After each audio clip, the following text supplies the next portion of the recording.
Book. Good to see you guys. Man, my allergies are really, they're challenging me. Red eyes, itchy nose, all of that.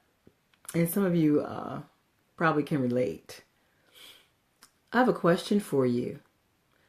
What's so hard about change? I know for me that I find myself sometimes realizing that I need to change, but having a hard time making the change. For example, I just mentioned about my allergies. I have had allergy problems ever since we moved to the Washington, D.C. area. We traveled all over the world. My dad was in the Air Force, and I was just fine until we touched down here in the DMV. And every year it just gets worse and worse. And yet, instead of taking, like some people do, medications or getting shots, I just suffer through. In fact, I've gotten so used to suffering with my allergies, I don't even think about it anymore until someone asks me a question like, do you have allergies? And then I realized I'm probably doing something that made them ask that question. Would you like a tissue? And then I really know I must be sniffling or snorting or, just gotten to the point where I manage it, but I'm suffering. And I actually have gotten used to living in suffering and not even thinking about resolution. Hi. My name is Anita Gibson. I am a coach, speaker, educational strategist, and the president of PXL Academy and Learning Center. I wanted to just come and talk with you guys tonight about possibly you having something in your life that may cause you to suffer and you're not really conscious of it. I'm speaking specifically of academically with your child. This school year is about done, and things probably didn't work out that well if your child is struggling academically. And yet, in your mind, you're already thinking, okay, next year, we'll try it again. But listen, it's time to think of a new solution. It's time for me to go get some allergy medication. I don't have to continue to suffer. There are solutions, just as there are for your child.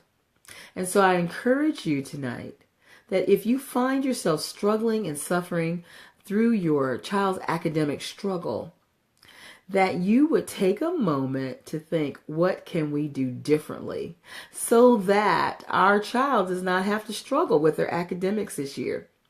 Do we need to change schools? Do we need to get a tutor? Do we need to just start thinking outside of the box and do something crazy like homeschool? What do we need to do so that in the fall, our child is in a better place academically?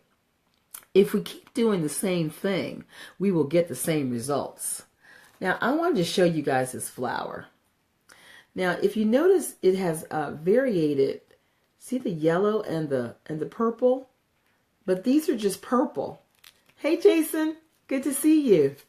Now, I've lived in this house for like 5 years, and every year this plant comes out in the front yard, it's always just purple. But this year, this plant, all of the buds on the top are yellow and purple. And I'm not a scientist or anything like that, but one thing I know is something happened to this plant. It got cross-pollinated at some point, and somebody's beautiful yellow flower connected with the purple, and I got the best of both worlds. And I want to encourage you that sometimes if you're ready for a new result, you have to cross-pollinate. You have to be able to begin to look for other solutions for how you can make your child get to where they need to get to. Thank you guys for those beautiful, I love those flowers. Yeah, they kind of match the ones that I have.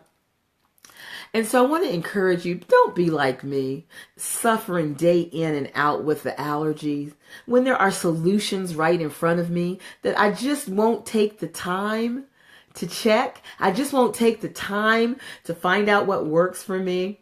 Listen, you don't have to keep having purple flowers. It's time for a new a new solution. It's time for something new to pop up in your child's academic garden.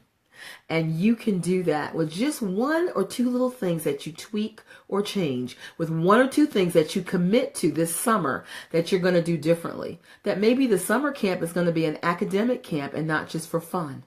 There are ways that you can make a difference so that in the fall, you and your child are in a better position so that they can win academically. All right, guys, I love you. I'm not on long today. Like I said, my allergies are kicking, but I'm trying to commit to coming in and spending time with you because what you're doing is the most important job in the world. And you are the most important person your child will ever connect with. You are their champion. And I'm here to give you all of the tools that you need to make sure they win academically. All right, guys. Good night.